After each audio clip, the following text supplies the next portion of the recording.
बप्पी साहब, आपकी जमात के ऊपर शाह साहब ने कहा कि आपकी तरफ से ये तजवीज़ आई थी कि आइनी बेंच बनाते हैं, अलहदा से अदालत नहीं बनाते, तो आप तो बराबर के कसूरवार हैं। फिर ये जो कुछ हो रहा है, आप तो एहतजाज क्यों कर रहे हैं?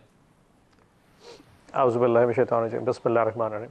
मलिक साहब, पहले तो मैं बता दूं कि जो तारिक फजल चौधरी साहब ने कहा ना कि ये कौमी इशू नहीं है, ये वाकई कौमी इशू नहीं है, क्योंकि इस आइनी तरमीम का कौम से कम अज़ कम कौम की फलाह से तो कोई ताल्लुक नहीं, बल्कि अब ये बैनुल अक़वामी इशू है, क्योंकि IMF इसमें इन्वॉल्व हो गया।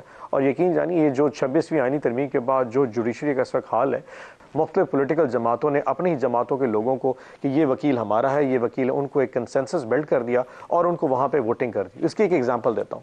आज से 4 दिन पहले जब पंजाब के हवाले से उन 9 जजेस की सिलेक्शन हो रही थी, तो उसमें जो पैनल बैठा था उसमें 9 लोग एक साइड पे थे और 2 लोग एक साइड पे थे। 2 लोग में बैरिस्टर गौहर और बैरिस्टर अली जफर साहब थे और बाकी 9 लोग गवर्नमेंट के थे, जिसमें फारूक नाइक साहब भी होंगे, आरम तारण भी होंगे, अटॉर्नी जनरल होंगे और एक साइड बैठी थी चीफ जस्टिस साहब बैठे।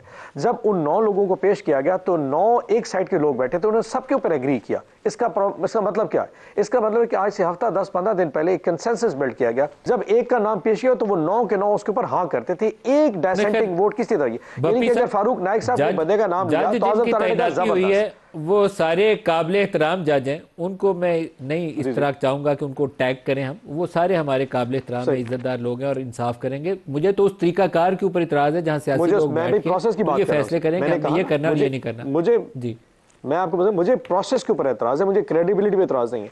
अभी इस्लामाबाद हाई कोर्ट में क्या हुआ कि जस्टिस आमिर फारूक साहब को प्रमोट कर दिया गया, आर्जी तौर पे जस्टिस गुल हसन औरंगजेब को प्रमोट करके सुप्रीम कोर्ट में जज लगा दिया। अब अल्टीमेटली क्या होगा कि एक और जज आ जाएगा और फिर इस्लामाबाद हाई कोर्ट की सीनियरिटी लिस्ट अपने हिसाब से बनाई जाएगी। फिर आज बैरिस्टर गौहर और बैरिस्टर अली जफर ने इसी बात बन चुकी है सर, जो सबसे बड़ा इशू ये है कि इस्लामाबाद हाई कोर्ट में सीनियरिटी लिस्ट चेंज हो चुकी है। 2 नए जजेस के आने के बाद, 3 जजेस के आने के बाद सीनियरिटी लिस्ट चेंज हो गई है। तो आमिर फारूक साहब ऊपर चले गए, मियां गुल हसन एक्टिंग पे आ गए, तो पीछे इस्लामाबाद हाई कोर्ट में अब वो ओपन है फील्ड, जिसको मर्जी वो लगा ले।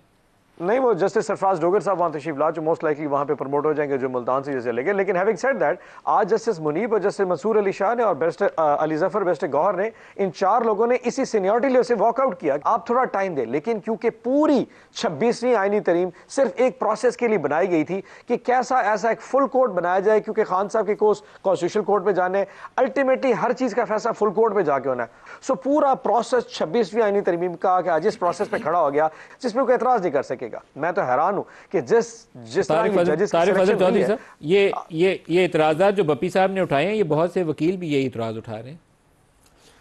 हाँ, हमारे साथ गुजारिश ये है कि सेनेटर साहब ने जो बात की है बैनुल अक़वामी इशू, शुक्र है उन्होंने ये नहीं कहा कि जजेस तानियाती के ऊपर जो है वो अमेरिका के सदर का थोड़ी देर में ट्वीट आ रहा है, क्योंकि इनका तो IMF की वजह से लेवल ही डिफरेंट है ना, सोच ही डिफरेंट है। मेरे भाईजान IMF का भी हमारे मिफ्ता इस्माइल साहब जो हैं वो बता चुके हैं कि वो किस एंगल से वो बात हुई है और क्या एंगल वो देखना चाहते हैं। हमारे जो भी कौमी इशूज़ हैं, आप गवर्नमेंट में रहे हैं, हम हैं, इसमें अगर कोई बैनुल अक़वामी मुदाखलत किसी हवाले से भी होगी तो उसमें हम एज ए नेशन हम उसको कंडेम भी करेंगे और आपको बीइंग अपोजिशन भी उसे करना चाहिए। लेकिन IMF वाला मामला कोई इंटरवीन करने वाला हमारे इंटरनल मैटर्स में है नहीं। दूसरी बात ये फरमा रहे हैं जी जनाब कर रहे हैं वो सर, नहीं, वो उसकी रीज़न मिफ्ता साहब ने बड़े अच्छे तरीके से बताई है। उन्होंने ये भी बताया कि नवंबर तक वो हो सकता है कि इसको स्ट्रक्चरल बेंचमार्क बना दें। नहीं, ये मेरा ख्याल है कि आप बहुत आगे की बात कर रहे हैं। जब रिपोर्ट आएगी तो नेक्स्ट स्टेप वही होता है सर, वो होगा नहीं, क्योंकि उस तरह की कोई बात है नहीं कि आप उसमें कोई फिंगर पॉइंटिंग कर सकें। जो आपने फरमाया ना जनाब के अपनी मर्जी के लोग जो भी बात हो रही है। ज़माने में सर स्टेट बैंक के रिव्यू के लिए आया करते थे, तो हम कहते थे कि ये मॉनेटरी पॉलिसी तो हमारा काम है, यहाँ कहाँ आएंगे, एक्सचेंज रेट पॉलिसी डिटरमिन करना हमारा काम है, कहाँ आएंगे। अब उन्होंने पूरा स्टेट बैंक आपके वफाक से परे कर दिया, ऑटोनॉमी उन्होंने कहा ऐसी होगी कि आप इसको आदमी नहीं लगाएंगे। इंटरनेशनल जो क्या कहते हैं जो नॉर्म्स हैं उसके मुताबिक अगर हमारा स्टेट बैंक IMF की ज़्यादा सुनता है, वफाक की कम सुनता है। सर ये भी आपकी अपनी एक दी हुई स्टेटमेंट है, मैं आप इस पे प्राइम मिनिस्टर ऑफ पाकिस्तान ने कहा था 2 से 3% पॉलिसी रेट नीचे आना चाहिए। की बात का अगर कहा था कि प्राइम मिनिस्टर ने पब्लिकली स्पीच में कहा था 2 से 3% नीचे आना चाहिए। आपके स्टेट बैंक ने किया? नहीं किया। नहीं, स्टेट बैंक की जाहिर है उनकी एक एडवाइस थी, स्टेट सुनते उधर है, वाशिंगटन से सुनते हैं। नहीं, एग्जेक्टिव ऑर्डर तो नहीं दिया ना। अगर एग्जेक्टिव ऑर्डर देंगे तो वो तो जाहिर है उसका तरीकाकार और होता है, वो तो ख्वाहिश का इजहार होता है कि मैं चाहता हूँ ये मिनिस्ट्री प्राइम मिनिस्टर कहते हैं कि इसकी परफॉर्मेंस ये हो, फलां की ये हो, इस इदारे का काम ये हो। ब्रेक ले लें, इजाजत आप ब्रेक ले लें।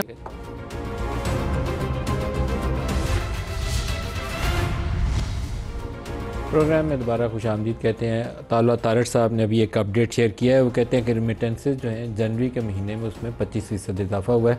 रिमिटेंसेज एक ऐसी सक्सेस स्टोरी है कि जो 7 माह में कम बेश 21 अरब डॉलर, 3 अरब dollar per month, $20.8 billion to be exact. तो ये वो एरिया है जो पाकिस्तान को इस वक्त एक्सपोर्ट्स में खातिर खा जो इजाफा नहीं हो रहा, उस कमी को हमारे ओवरसीज़ पाकिस्तानी जो है अपनी रिमिटेंसेस से इस वक्त बचा रहे हैं, which is very positive sign. शाह खबर साहब, ये जो लड़ाई है इस वक्त अदलिया वाली, ये खुश उसलूबी से मामला तय पा जाएगा? क्योंकि आज भी जस्टिस मंसूर अली शाह वो एहतजाजन वॉकआउट किया उन्होंने, जस्टिस मुनीब ने किया, फिर दोनों PTI के जो अरकान थे उन्होंने किया। तो ये मामला दुरुस्त नहीं है। दुरुस्त रास्ता तो ये होता है कि वहाँ कंसेंसस इवॉल्व कर लेते। देखिए, कंसेंसस हो जाए तो सबसे बड़ी अच्छी बात है, और इस तरह जो थोड़ी सी डिवाइड जो नज़र आती है अदलिया में, वो ख़ुद उस अदलिया के इदारे के लिए बेहतर नहीं है। मेरा ज़ाती ख्याल ये है, देखें, आप भाई भी हो उनका भी आपस में इख्तलाफ हो जाता है, लेकिन वो इख्तलाफात उनको under one roof privately deal करने चाहिए, ठीक है। अब ये जो एक ख़त लिखने का सिलसिला, और ख़त लिखना भी कोई, मैं समझता हूँ, बुरी बात नहीं है। अगर वो 6 जजेस ने भी पहला ख़त लिखा था, उनके ग्रीवेंसेस थे, लेकिन मेरा उस पर थोड़ी रिजर्वेशन ये है कि उसको आप पब्लिक ना करें। सर, 6 जजेस के बाद जो दूसरा मामला हुआ है ना, जब इस्लामाबाद हाई कोर्ट में 3 जजेस की तैनाती हुई है, उसके ऊपर मुलाकात और फिर उसके ऊपर भी खत, जी वो भी ठीक है। अभी रिसेंटली 5 जजेस ने खत लिखा, जी वही 5 जजेस ने खत लिखा, ठीक है, वो ज़रूर आप लिखें, आप अपनी रिजर्वेशंस बिल्कुल वॉइस करें, लेकिन अब आप उसको अभी सुप्रीम कोर्ट में या जिसको भी आपने लिखा है वहाँ पे पहुँचा नहीं है, लेकिन उससे पहले सोशल मीडिया पे वो जो है वो वायरल हो गया। आपके ख्याल में जब 3 जज इस्लामाबाद हाई कोर्ट में इंडक्ट किए गए हैं, तो जो पहले से मौजूद जज थे उनकी सीनियरिटी को कंप्रोमाइज़ करना ये दुरुस्त था? ये नदीम मलिक साहब, मैं आपको बताऊँ, ये एक इशू है। ये इशू है ना, उसकी वजह ये है कि आर्टिकल 200 जो है जिसके तहत ये ट्रांसफर्स हुई हैं, वो प्रोसेस बिल्कुल कंप्लीट हुआ हुआ है। एक बात मैं ज़रूर कहूँगा कि जिन जज साहिबान ने उस सीनियरिटी को चैलेंज किया हुआ है, क्योंकि chief justice Islamabad high court ने ये 3 जजेस के ट्रांसफ़र के बाद एक सीनियरिटी लिस्ट इशू कर दी, उससे बहुत ज़्यादा जो है वो एक फ़र्क पड़ा। जो सीनियर मोस्ट प्यूनी जज थे वो दूसरे नंबर पे आ गए, कियानी साहब, मियां गुल हसन। अब देखिए, अब उसका प्रोसेस है ना, अब वो उन्होंने चीफ जस्टिस को उन्होंने रिप्रेजेंटेशन दी हुई है। अब मेरा ख्याल है कि उस पर काम हो रहा है, उस पर जो भी तरीक़ाकार होगा। नतीजा तब आए जब काम हो चुका और नई अपॉइंटमेंट भी होगी, तो फिर उसका क्या फायदा? नहीं, मैं आपको एक बात बताऊं, देखिए, इस वक्त जो इस्लामाबाद हाई कोर्ट की चीफ जस्टिस आ गए। अच्छा, एक बात मुझे नहीं समझ आई कि जस्टिस मियां गुल हसन को आपने एक्टिंग जज क्यों बनाया है?